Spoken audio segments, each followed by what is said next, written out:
C'est la Bible noir sur blanc. Bienvenue, bonne étude, que Dieu vous bénisse abondamment et c'est parti. Chers frères et sœurs, chers amis, que la paix et la grâce de Dieu soient avec vous tous. Amen. En ce matin, chers amis, nous avons le privilège d'être ensemble pour pouvoir méditer sur la parole de Dieu. Et le titre de notre méditation pour ce matin, chers amis, c'est « Prenez garde aux tordeurs des Écritures de la Bible ». Prenez garde aux tordeurs des Écritures de la Bible. Donc, chers amis, c'est un privilège pour nous de pouvoir méditer sur cette portion des Écritures que nous trouvons dans 2 Pierre 3, versets 15 à 18. 2 Pierre 3, versets 15 à 18, et nous allons lire ensemble. Il est dit, « Croyez que la patience de notre Seigneur est votre salut. Comme notre bien-aimé frère Paul vous l'a aussi écrit selon la sagesse qui lui a été donnée. C'est ce qu'il fait dans toutes les lettres où il parle de ces choses dans lesquelles il y a des points difficiles à comprendre, dont les personnes ignorantes et mal affermies tordent le sens comme celui des autres Écritures, pour leur propre ruine. Vous donc, bien-aimés, qui êtes avertis, mettez-vous sur vos gardes, de peur qu'entraînés par l'égarement des impies, vous ne veniez à déchoir de votre fermeté. Mais croissez dans la grâce et la connaissance de notre Seigneur et Sauveur Jésus-Christ. À lui soit la gloire, maintenant et pour l'éternité. Amen. Chers amis, prenez garde aux tordeurs des Écritures de la Bible. Bien avant d'aller plus loin, chers amis, nous prions ensemble.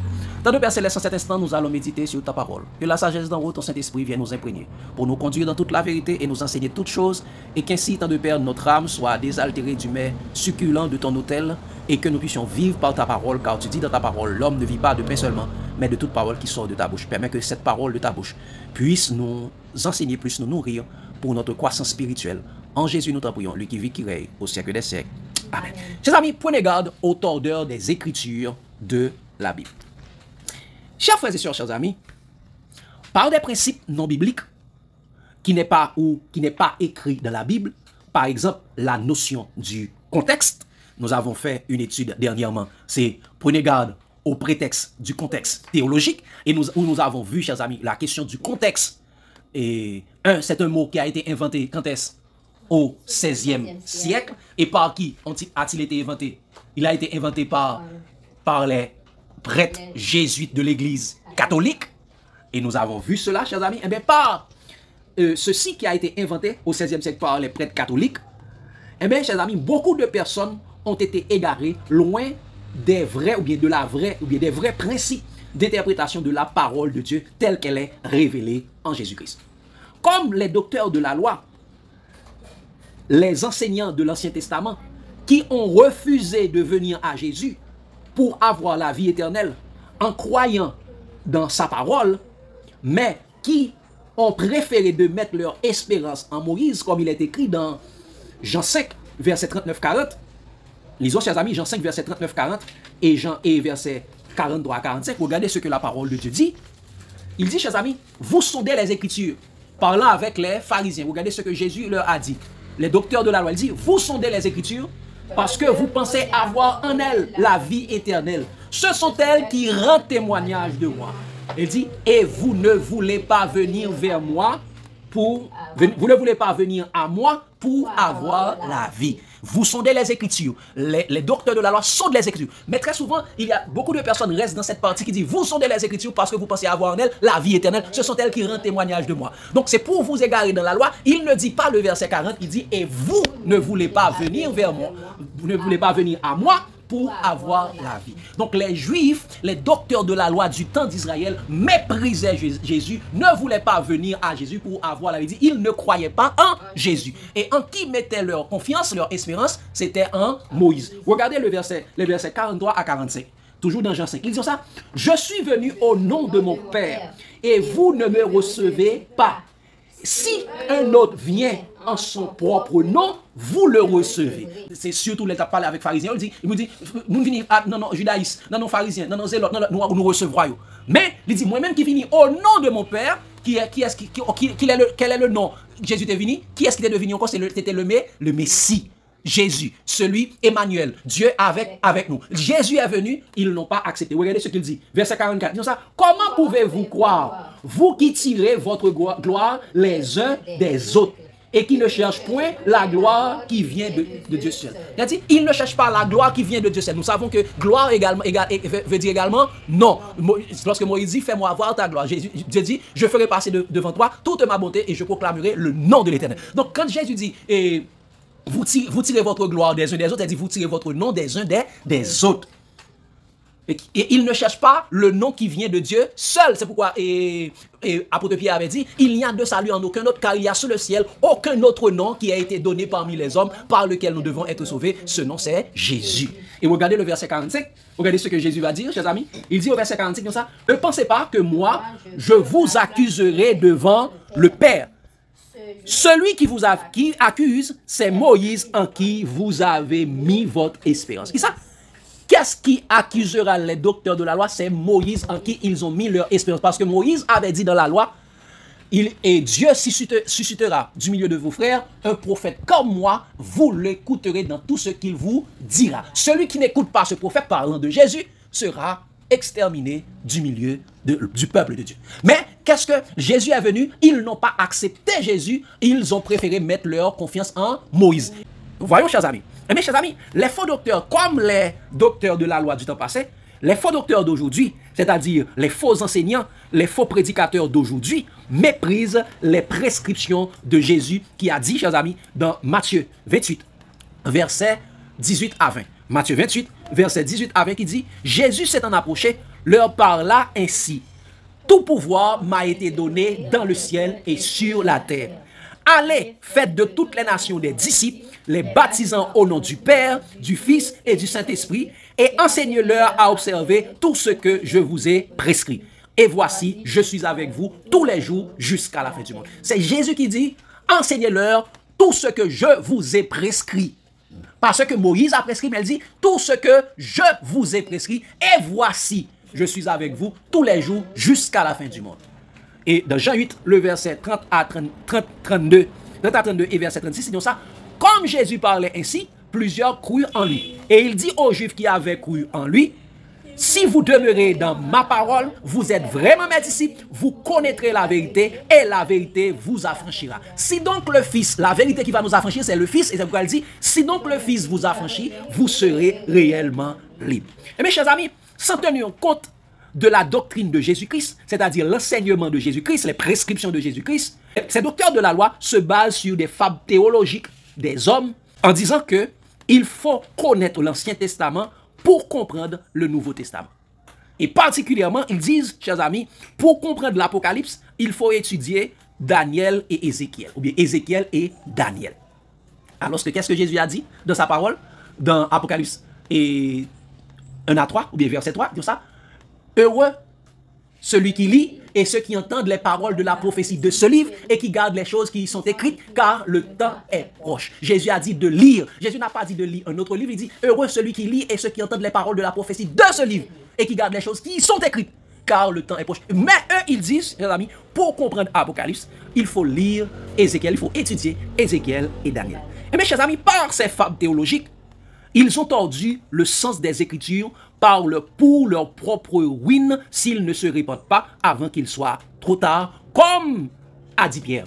A dit Pierre, chers amis, dans 2 Pierre 3, verset 15-16, comme nous venons de lire, c'est-à-dire, il dit, croyez que la patience de notre Seigneur est votre salut. Comme notre bien-aimé frère Paul vous l'a aussi écrit, selon la sagesse qui lui a été donnée. Il dit, c'est ce qu'il fait dans toutes les lettres où il y a des choses, ces choses dans lesquelles il y a des points difficiles à comprendre, dont les personnes ignorantes et mal affermies tordent le sens comme celui des autres écritures pour leur propre ruine. Chers amis, il dit, les personnes mal affermies. Et regardez quelque chose, et juste une parenthèse, c'est que lorsque Paul a écrit ses lettres, Pierre était là.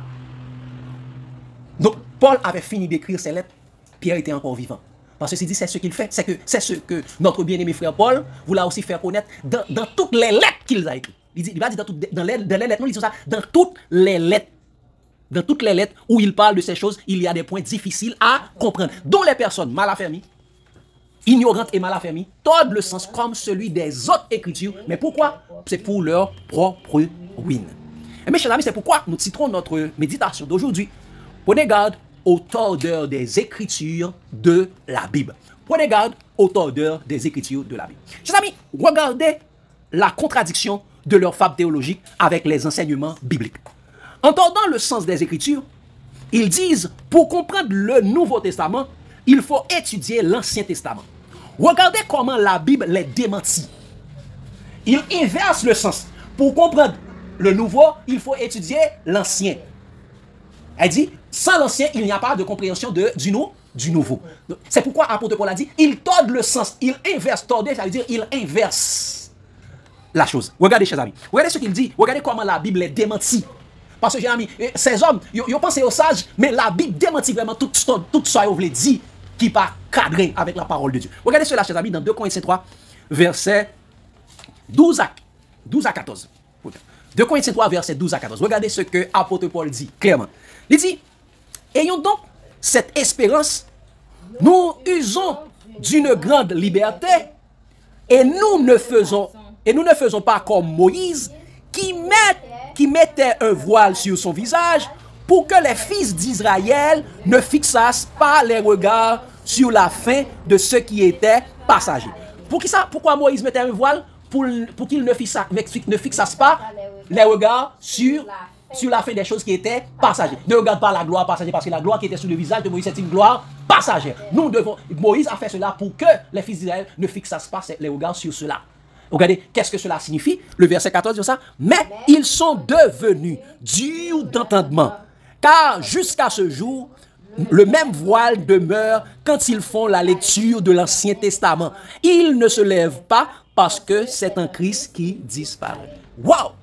Qui ça? T'as dit quoi? Pour comprendre l'Ancien Nouveau Testament, il faut étudier l'Ancien Testament. Regardez, Paul dit lui-même, il dit ça, les Juifs de l'Ancien Testament et leurs docteurs de la loi sont devenus durs d'entendement. Qu'est-ce que ça veut dire, durs d'entendement? C'est-à-dire, chers amis, ils sont devenus aveugles dans le sens de la bonne compréhension des Écritures. Ils ne comprennent pas les Écritures. Car ils disent ça jusqu'à ce jour. Et Paul dit ça jusqu'à ce jour. Il dit, le même voile demeure quand ils font la lecture de l'Ancien Testament. Elle dit, quand ils font les études de l'Ancien Testament, il dit, ils ne se lèvent pas parce que c'est un Christ qui disparaît. Le voile, le manque de compréhension, l'aveuglement spirituel disparaît. Où ça? En Jésus-Christ. Et chers amis, contrairement aux mensonges des enseignants corrompus d'entendement qui inversent et tordent l'interprétation des Écritures, la Bible dit clairement, c'est Jésus qu'on a besoin pour comprendre l'Ancien Testament. Qu'est-ce qu'on a besoin pour comprendre l'Ancien Testament? C'est Jésus. Et à noter, chers amis, que Jésus-Christ est la personnification du Nouveau Testament. Car la nouvelle alliance est dans son sang versé à la croix, comme il est écrit dans Luc 22, verset 20, Luc 22, verset 20, et 1 Corinthiens 11, verset 25 à 26. Regardez, Luc 22, verset 20, et 1 Corinthiens 11, verset 25 à 26. Regardez ce que Jésus dit lui-même, et après, apôtre Paul va répéter tout ça. Il prit le coupe, Jésus, il prit de même la coupe, après le souper, il la leur donna en disant, cette coupe est la nouvelle alliance en mon sang qui est répandue pour vous. Qui ça? Il dit, cette coupe est la nouvelle alliance en mon sang. Où ça que se trouve la nouvelle alliance? Dans le sang de Jésus. La nouvelle alliance n'est pas dans l'Ancien Testament, la nouvelle alliance est dans le sang de Jésus. Regardez ce qu'il dit également dans 1 Corinthiens 11, verset 25 à 26. Comme ça. De même, après avoir soupé, il prit la coupe et dit, cette coupe est la nouvelle alliance en mon sang. Faites ceci en mémoire de moi. Toutes les fois que vous en boirez, car toutes les fois que vous mangiez ce pain et que vous buviez cette coupe, vous annoncez la mort du Seigneur jusqu'à ce qu'il vienne. Donc, chers amis, c'est le Nouveau Testament étant Jésus. Le Nouveau Testament, c'est Jésus lui-même, parce que la nouvelle alliance est dans le sang de Jésus. Donc, chers amis, c'est le Nouveau Testament qui est en Jésus qu'on a besoin pour comprendre l'Ancien Testament. Ce n'est pas l'inverse, comme disent les faux docteurs, les faux ministres de l'Évangile. On n'a pas besoin de l'Ancien Testament pour comprendre le Nouveau Testament. On a besoin du Nouveau Testament, Jésus, pour comprendre l'Ancien Testament. C'est pourquoi nous disons, chers amis, prenez garde aux tordeurs des Écritures de la Bible. Chers amis, regardez une autre chose, chers amis. Nous devons savoir aussi que les scribes du temps passé, appelés rabbins du temps présent, généralement, nous entendons parler de rabbins, mais rabbins, ce sont les scribes du temps passé. C'est eux-mêmes qui sont docteurs de la loi au milieu des Juifs. Ils restent dans le Tanakh. Le Tanakh, ça dit c'est l'Ancien Testament. Ils n'acceptent pas le Nouveau Testament, la Nouvelle Alliance. Ils n'acceptent pas l'Évangile ainsi que les autres écrits du Nouveau Testament. Et mes chers amis, ces rabbins, considérés comme des grands docteurs de la loi, sont des aveugles religieux qui conduisent le monde à la perdition. Regardez ce que Jésus dit, chers amis, dans Matthieu 15, versets 12 à 14. Parce qu'avant ça, Jésus avait dit, vous annulez les commandements de Dieu au profit de votre tradition. Dans le verset avant, il dit, vous annulez les commandements de Dieu au profit de votre tradition. Il dit ça, ce peuple m'honore des lèvres, mais son cœur est éloigné de moi. C'est en vain qu'il m'honore en enseignant des préceptes qui sont des commandements d'hommes. C'est ça, Jésus les avait dit, chers amis. Et Pierre, les disciples, s'approchèrent de Jésus pour lui dire, chers amis, alors ils s'approchèrent de Jésus pour lui dire, sais-tu que les pharisiens ont été scandalisés par les paroles qu'ils ont entendues? Et regardez la réponse de Jésus. Il répondit, toute plante que n'a pas planté mon Père sera déracinée. C'est-à-dire, les pharisiens, les scribes, les hérodiens, les docteurs de la loi ne viennent pas de Dieu. Il dit, toute plante qui n'a pas planté mon Père sera déracinée. Et regardez le verset 14, dit ça, laissez-les. Ce sont des aveugles qui conduisent des aveugles. Si un aveugle conduit un aveugle, ils tomberont tous deux dans une même fosse. Donc, ils tomberont tous deux dans une même fosse. Parce que les docteurs de la loi du temps passé, appelés rabbins du temps présent, sont des... Quoi, chers amis? Des aveugles. Et mes chers amis, par exemple, nous pouvons prendre l'exemple d'un aveugle qui ne comprenait, un docteur de la loi qui était aveugle, qui ne comprenait pas les Écritures. Regardez l'exemple de Nicodème. Allons, chers amis, dans Jean 3, versets 9 à 12. Nous allons voir ce que Jésus avait dit à Nicodème. Lorsque Jésus disait à Nicodème, si un homme ne naît d'eau et d'esprit, il ne peut voir le royaume des cieux. Si un homme ne naît de nouveau, il ne peut entrer dans le royaume des cieux. Nicodème, regardez la réponse de Nicodème. Jean 3, versets 9 à 12. Nicodème lui dit, comment cela peut-il se faire? Comment cela peut-il se faire? Un homme né d'eau et d'esprit, un homme né de nouveau. Regardez la réponse de Jésus. Jésus lui répondit, tu es docteur d'Israël et tu ne sais pas ces choses. Qui ça? Les docteurs d'Israël sont des ignorants. Tu es docteur en Israël. Oui, tu as un docteur en Israël, tu ne sais pas ces choses. Donc, les docteurs d'Israël sont ignorants spirituellement. Regardez la suite de ce que Jésus a dit. En vérité, je te le dis, nous disons ce que nous savons. Et nous rendons témoignage de ce que nous avons vu. Et vous ne recevez pas notre témoignage. C'est-à-dire, les docteurs d'Israël ne reçoivent pas le témoignage de Jésus, le témoignage des disciples de Jésus. Et regardez la suite. Qu'est-ce que Jésus ajoute? Il dit ça. Si vous ne croyez pas quand je vous ai parlé des choses terrestres, comment croirez-vous quand je vous parlerai des choses célestes? Donc, les pharisiens, les docteurs de la loi ne comprennent même pas les choses terrestres. Qui t'a dit pour les choses célestes? Donc, chers amis, nous devons savoir, chers amis, c'est Jésus qu'on a besoin pour comprendre les Écritures. Ce n'est pas l'Ancien Testament, ce n'est pas Moïse, parce que quand il dit l'Ancien Testament, ils disent Moïse. C'est Moïse qu'on a besoin pour comprendre. C'est pourquoi Jésus avait dit, chers amis, dans Jean 1er, le verset, depuis Jean 1er, verset 14, il dit, chers amis, et la parole s'est faite chair. Elle a habité parmi nous, pleine de grâce et de vérité. Et nous avons contemplé sa gloire, une gloire comme la gloire du Fils unique venu du Père. La grâce et la vérité sont venues par Jésus. Si nous voulons connaître la vérité, nous devons demeurer dans les paroles de Jésus. Et regardez ce qu'il dit au verset 17-18. Car la loi a été donnée par Moïse, la grâce et la vérité sont venues par Jésus. Par Jésus-Christ, ça. Personne n'a jamais vu Dieu. Le Fils unique qui est dans le sein du Père est celui qui l'a fait connaître. Donc, pour connaître Dieu, nous devons nous attacher à Jésus. Parce que c'est seul Jésus qui peut nous faire comprendre les Écritures. C'est pourquoi il est dit, chers amis, dans Jean 14, verset 6-7, il dit ça, « Je suis le chemin, la vérité et la vie. Nul ne vient au Père que par moi. Si vous me connaissez, vous connaîtriez aussi mon Père. Déjà, vous l'avez vu et vous Déjà, vous le connaissez et vous l'avez vu. Ainsi de suite, chers amis. Donc, chers amis, c'est Jésus qu'on a besoin pour comprendre les Écritures de la Bible. Regardez, chers amis, encore dans 2 Corinthiens 3, versets 14 à 17. Regardez, pour montrer que c'est Jésus même qu'on a besoin pour comprendre les Écritures, tout ça. Mais, ils sont devenus durs d'entendement. Car, jusqu'à ce jour, ce même voile demeure. Quand ils font la lecture de l'Ancien Testament, Paul met accent également, quand ils font la lecture de l'Ancien Testament, ils sont devenus comment? Durs d'entendement. Ils ne se lèvent pas parce que c'est en Christ qu'il disparaît. Jusqu'à ce jour, quand on lit Moïse, quand il parle de l'Ancien Testament, il fait référence à Moïse. Il dit jusqu'à ce jour, quand on lit Moïse, verset 15, un voile est jeté sur leur cœur. Mais lorsque les cœurs se convertissent au Seigneur, il dit lorsque les cœurs se convertissent à Jésus, le voile est ôté. Oh, le Seigneur, c'est l'Esprit. Et là où est l'Esprit, dit Seigneur, là est la liberté. Donc, chers amis, c'est en Jésus, nous sommes passés de la pédagogie de la loi à la pédagogie de la foi. En Jésus, la voile de notre incompréhension, la voile de notre aveuglement spirituel, la voile de notre manque d'intelligence, le voile, chers amis, qui nous, comment dire ça, le voile qui nous rendait, comment dire ça, insensés, eh bien, ce voile est ôté.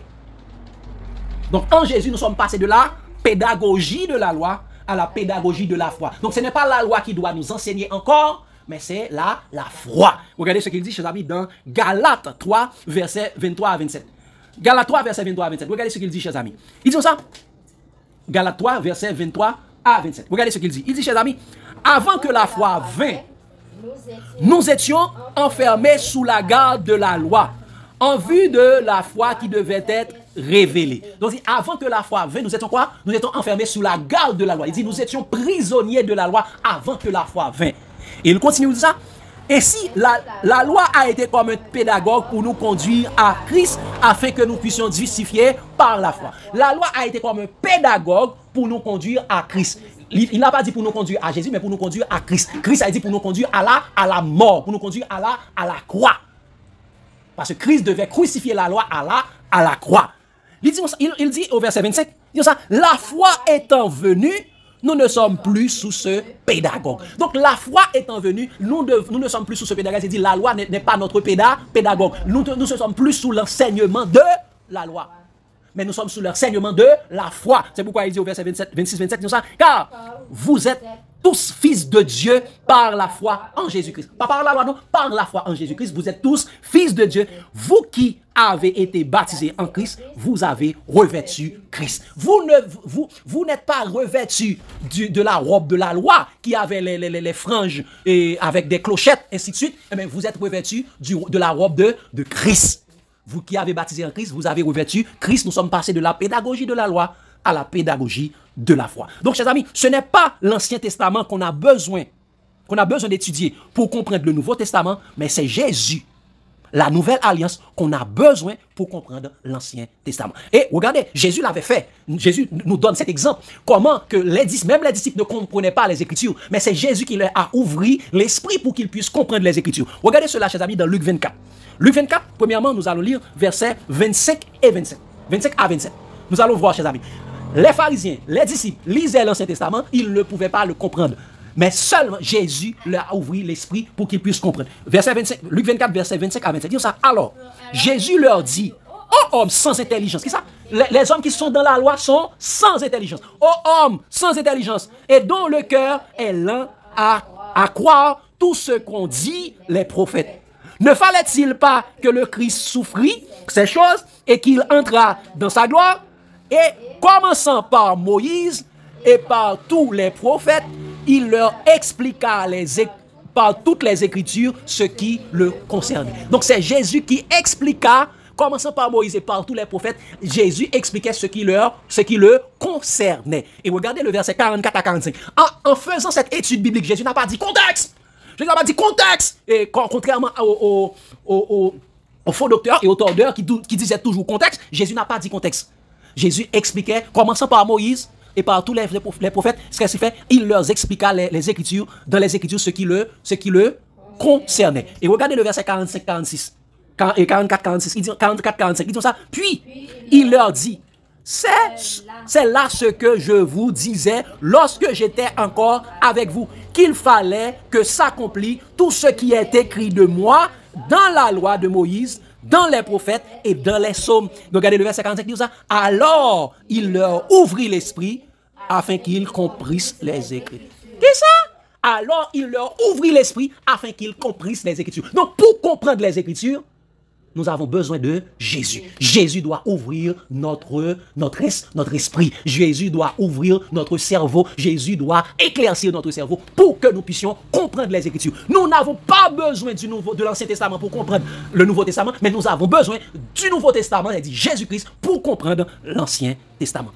Et nous devons savoir, chers amis, que la loi et les prophètes, c'est-à-dire l'Ancien Testament, est accompli et a pris fin à la mort de Jésus-Christ.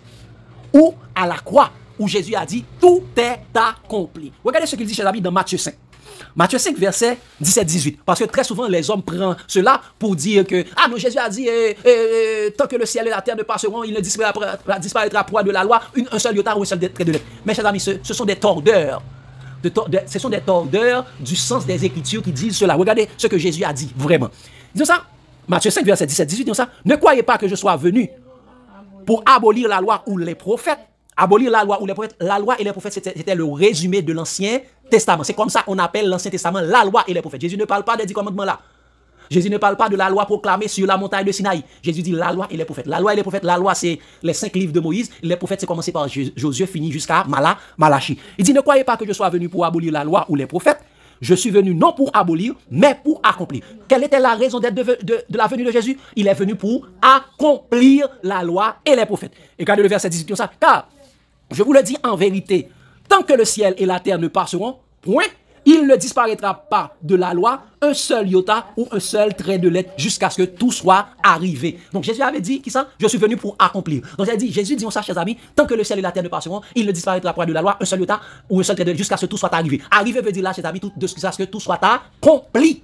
C'est pourquoi, chers amis, d'autres versions, par exemple la version d'Arby, dit cela, dit, mais au lieu de mettre arrivé, il met également accompli. Regardez, je vais lire pour vous, chers amis, de la version d'Arby, toujours dans Matthieu 5, verset 17-18, ça. Ne pensez pas que je sois venu pour abolir la loi ou les prophètes.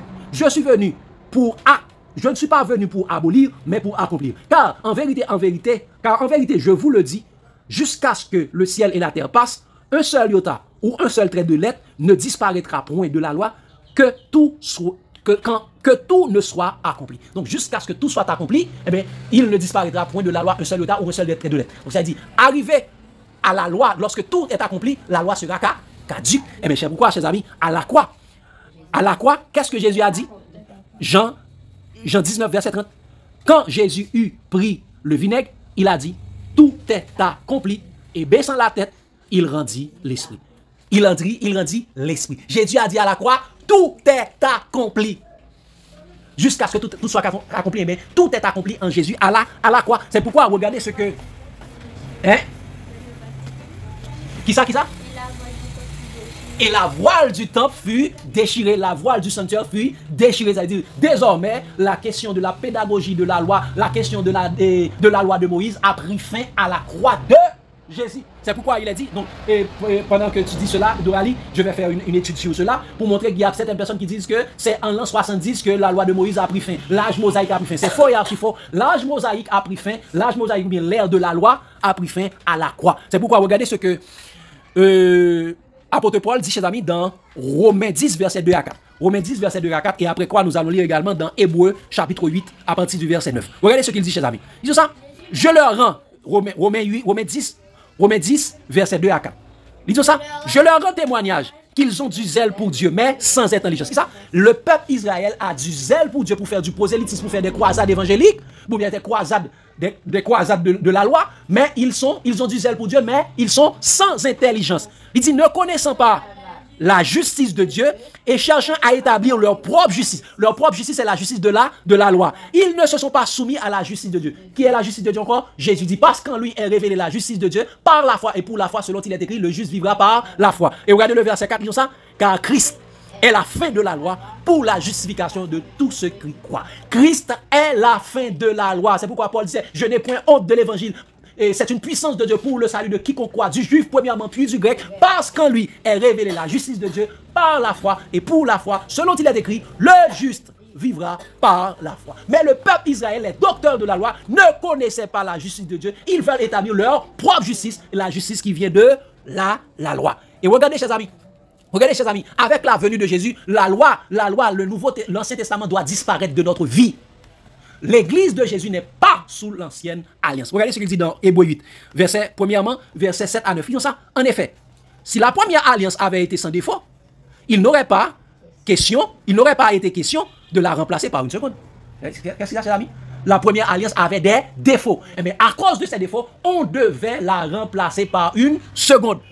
Il dit, verset 8, tout ça, car c'est avec l'expression de blâme que le Seigneur dit à Israël, voici les jours viennent, dit le Seigneur, où je ferai avec la maison d'Israël et la maison de Juda une alliance nouvelle, non comme l'alliance que je traitais avec leur père, le jour où je les saisis par la main pour les faire sortir du pays d'Égypte. Donc quand est-ce que Dieu avait traité son alliance avec Israël? Lorsqu'il les faisait sortir du pays d'Égypte. Et par quoi? Et quelle est la dernière chose que Jésus a fait? Dieu avait fait avant la sortie d'Israël en Égypte? Ils ont célébré la Pâque. La Pâque, ils n'ont pas fait de sacrifice, non, chers amis. Ils ont célébré la Pâque. Ils ont tué l'agneau, ils l'ont mangé. C'est à partir de la Pâque, Dieu a fait sortir Israël du pays d'Égypte. C'est à ce moment que Dieu avait traité son alliance. Mais regardez ce qu'il dit dans la suite de ça. Car ils n'ont pas persévéré dans mon alliance et moi je ne me suis pas soucieux d'eux, dit le Seigneur. Donc le peuple Israël n'avait pas persévéré dans l'alliance de Dieu. Ils ont allé prendre l'alliance du mont Sinaï, l'alliance qui venait des ténèbres. Ils n'ont pas persévéré dans l'alliance de Dieu, l'alliance qui est dans le sang de l'agneau de la Pâque qui symbolisait Jésus. Regardez ce qu'il dit au verset 10 à 13. Il dit, mais, verset 10 à 13, et toujours dans Hébreux 8, il dit ça, mais, nous pas là non, Hébreux 8, Hébreux 8, verset 10 à 13, il dit ça, mais, voici l'alliance que je ferai avec la maison d'Israël. Après ces jours-là, dit le Seigneur, je mettrai mes lois dans leurs esprits et je les écrirai dans leur cœur. Je serai leur Dieu et ils seront mon peuple. Aucun n'enseignera à son concitoyen, aucun n'enseignera plus son concitoyen, ni aucun son frère en disant, connais le Seigneur. Il dit, connais Jésus.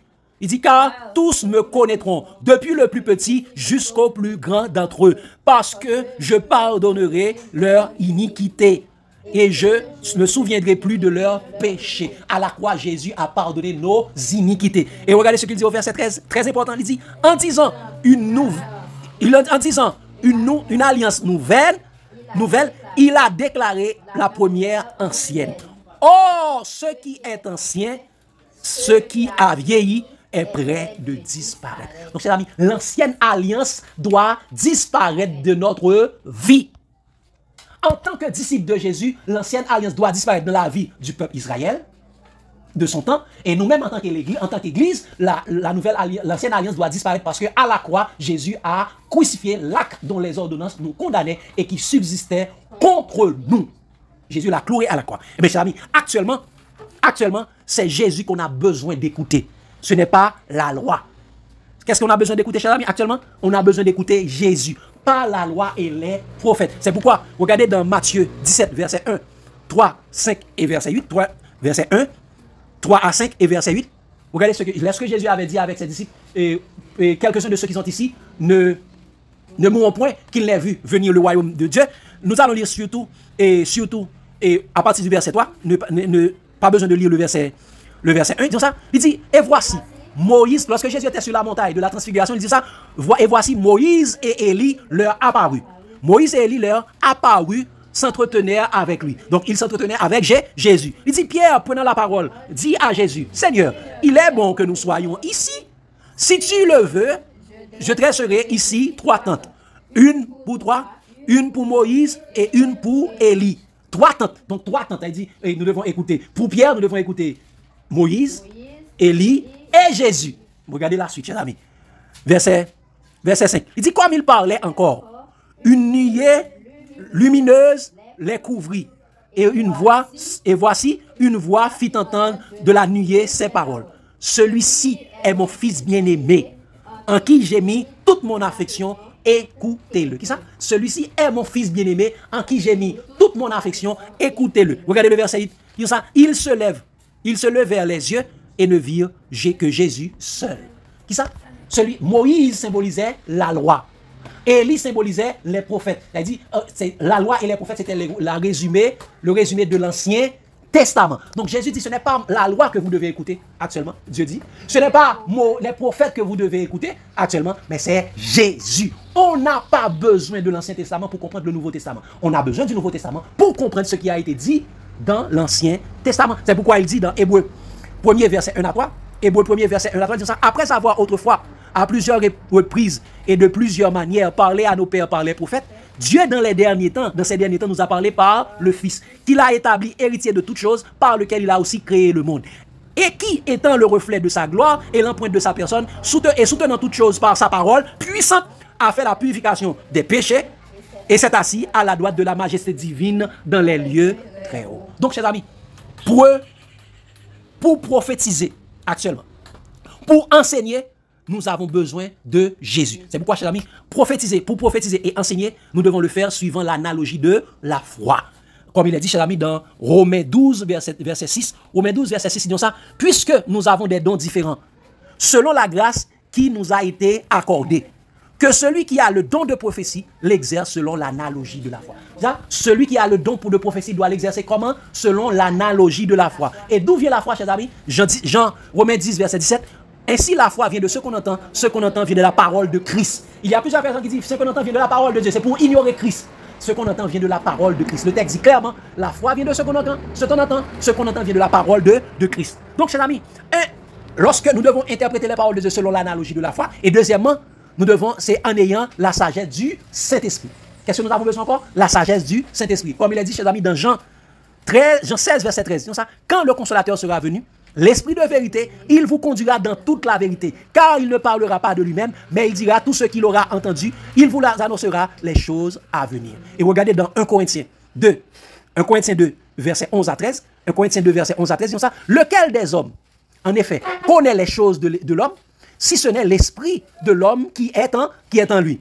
Il dit, de même, personne ne connaît les choses de Dieu si ce n'est l'Esprit de Dieu. Verset 12, il dit, or, nous n'avons pas reçu l'Esprit du monde, mais l'Esprit qui vient de Dieu, afin que nous connaissions les choses que Dieu nous a données par sa grâce. Et nous en parlons, non avec les discours qu'enseigne la sagesse des hommes, la sagesse humaine, c'est-à-dire la sagesse de la théologie, la sagesse des sciences humaines, mais avec ce qu'enseigne l'Esprit, en employant un langage spirituel pour les choses spirituelles. Que nous devons expliquer, employer un langage spirituel, un langage qui vient de l'esprit pour les choses de l'esprit, pour les choses de la parole de Dieu. Verset 14, 16, disons ça. Mais l'homme animal ne reçoit pas les choses de l'esprit de Dieu, car elles sont une folie pour lui. Il ne peut les connaître parce que c'est spirituellement qu'on en juge. Comment on en juge? C'est spirituellement. Comment on interprète? C'est spirituellement. Il dit verset 15. Il dit, l'homme spirituel, au contraire, juge de tout. Et il n'est lui-même jugé par personne. Car qui a connu la pensée du Seigneur pour l'instruire? Or, nous, en tant que chrétiens, nous avons la pensée de Christ. Et ça veut dire, et en vous les sentiments qui étaient en Jésus-Christ. Donc, chers amis, prenez garde aux tordeurs des Écritures de la Bible. Nous devons prendre garde aux scribes du temps passé, appelés rabbins du temps présent, considérés comme des grands docteurs de la loi par les aveugles religieux qui conduisent le monde à la perdition. Ce sont les Juifs qui ont crucifié Jésus et qui ne veulent pas que nous comprenions les Écritures, chers amis. Comme il est dit dans le même passage, regardez le verset 6 à 8, ce sont les Juifs, ils ne comprennent pas les Écritures, c'est pourquoi ils ont crucifié Jésus. Regardez verset 6 à 8, ça. Cependant, 1 Corinthiens 2, verset 6 à 8, il dit cependant, c'est une sagesse que nous prêchons parmi les parfaits. Sagesse qui n'est pas de ce siècle, ni des chefs de ce siècle qui vont être anéantis. Nous prêchons la sagesse de Dieu, mystérieuse et cachée, que Dieu, avant les siècles, avait destinée pour notre gloire. Sagesse qu'aucun chef de ce siècle n'a connue, car s'il l'eussent connue, il n'aurait pas crucifié le Seigneur de gloire. Si Juifs ont gagné la sagesse de Dieu, ils auraient crucifié Jésus. C'est parce qu'ils n'ont pas la sagesse qui vient de Dieu. Ils ont pour père le diable. C'est pourquoi, et donc, chers amis, pas besoin même de lire un Thessaloniciens 2, verset 15-6. Donc, chers amis, ceux qui vous disent qu'il faut étudier l'Ancien Testament pour comprendre le Nouveau Testament, et qui vous parle des rabbins juifs, à chaque fois, il vous parle des rabbins juifs, eh bien, les docteurs de la loi, eh bien, c'est des docteurs de la loi qui ont rejeté et crucifié Jésus, le Messie de Dieu, et actuellement, ils attendent un faux Messie, le Mashiach. Eh bien, ces hommes-là sont en train de se constituer en antéchrist.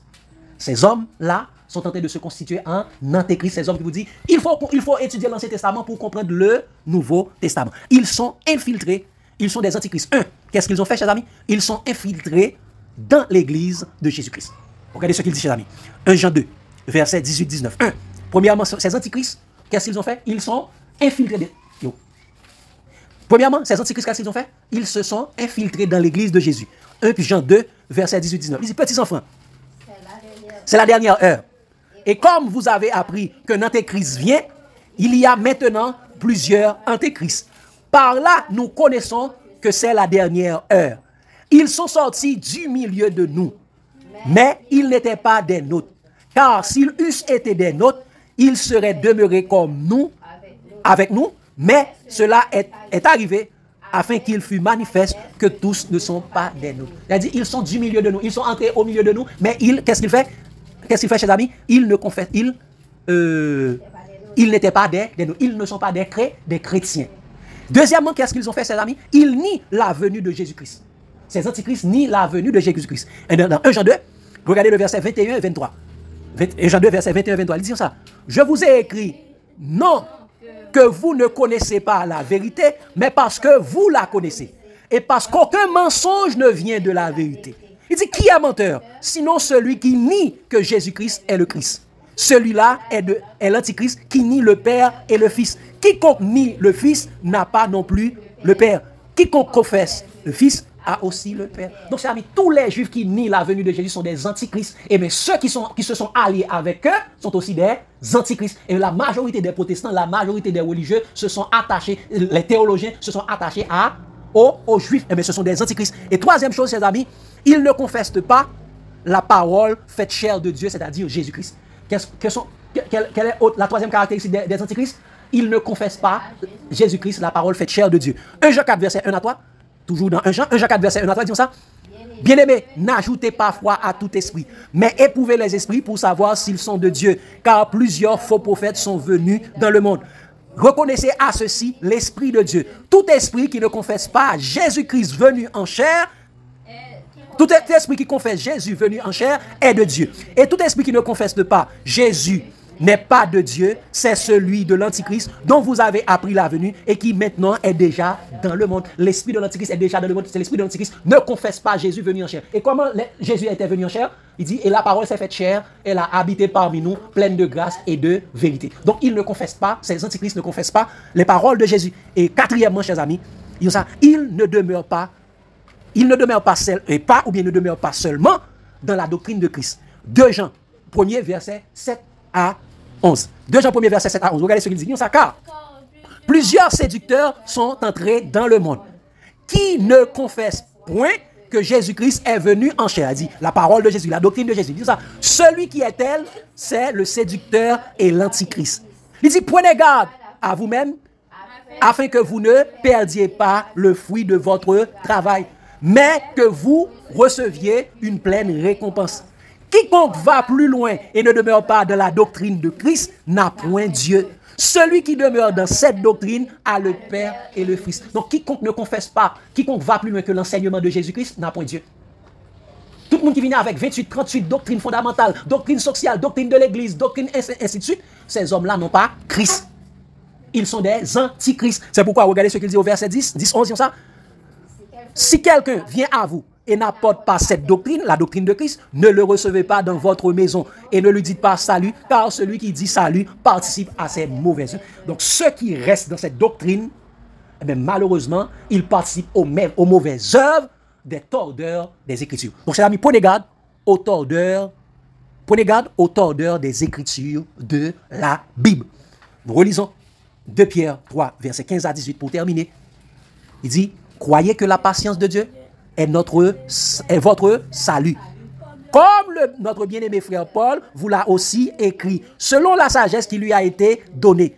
C'est ce qu'il fait dans toutes les lettres où il parle de ces choses dans lesquelles il y a des points difficiles à comprendre, dont les personnes ignorantes et mal affermies tordent le sens comme celui des autres écritures pour leur propre ruine. Ils tordent le sens.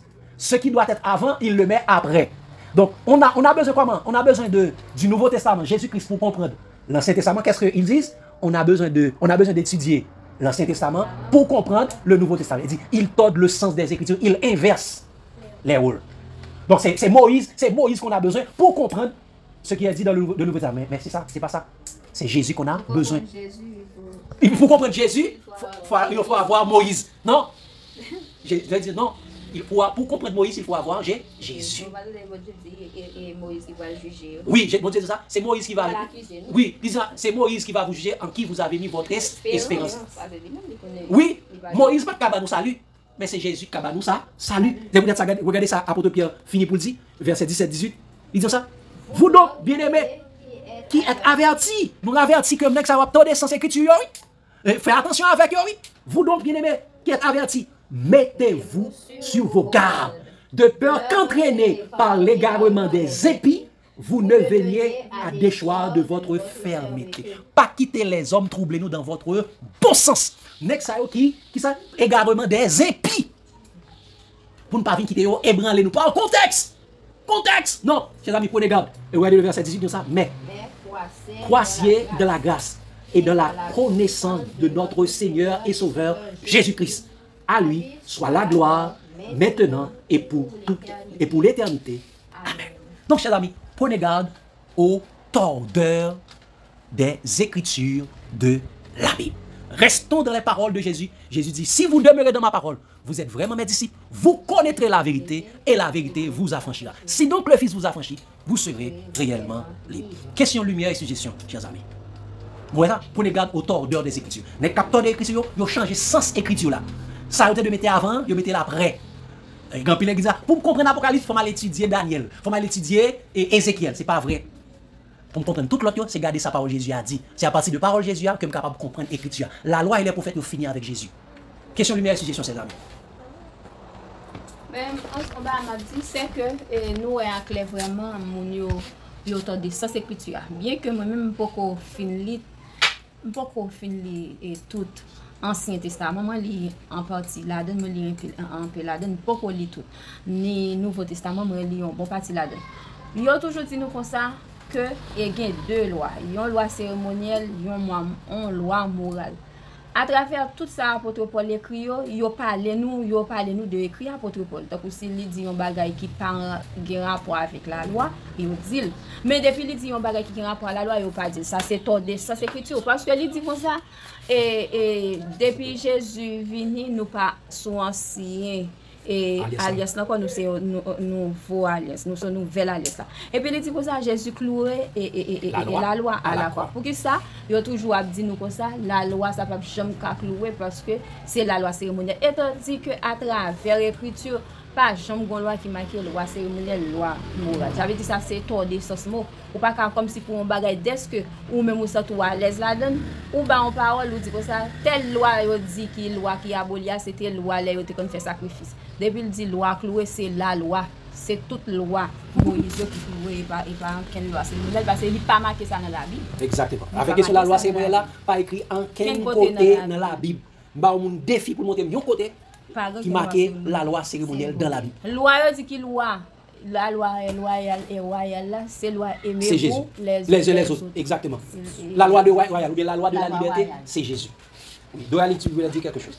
Oui, ça autorise la loi cérémonielle et non faut titre toujours mettre dans la Bible dans la loi et dans ça seulement nous l'aime t'appeler dans la Bible t'es marqué loi cérémonielle. Exactement, ce sont les théologiens dans la traduction de la Bible dans le titre antérieur mettez loi cérémonielle, ils mettez loi morale, mais ça pas écrit dans la Bible.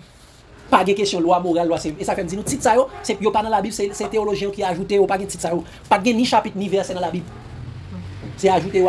Et ça fait prendre garde avec titre séducteur que les mettez. Donc c'est question tordé sens écriture. Dans la Bible, il y a la loi. Elle dit Christ est la fin de la loi pour la justification de tous ceux qui croient. Donc prenez garde aux tordeurs des écritures de la Bible. Vous besoin de comprendre la Bible? à jeune Jésus. Il demande Jésus, Saint-Esprit, dit ça, que celui qui manque de sagesse, qu'il prie, qu'il demande à Dieu, qu'il donne à tous sans reproche, et il lui sera donné.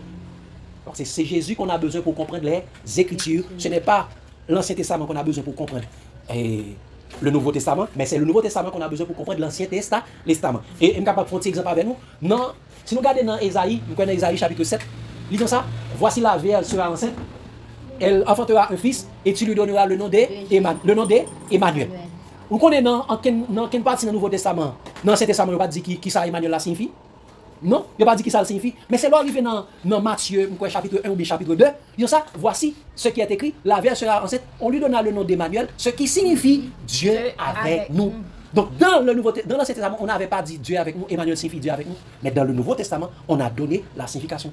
Donc on a besoin, pour comprendre la Bible, on a besoin du Nouveau Testament. Les paroles de Jésus. Jésus dit que celui qui entend les paroles que je dis et qui les met en pratique sera comme un homme prudent qui a bâti sa maison sur le roi.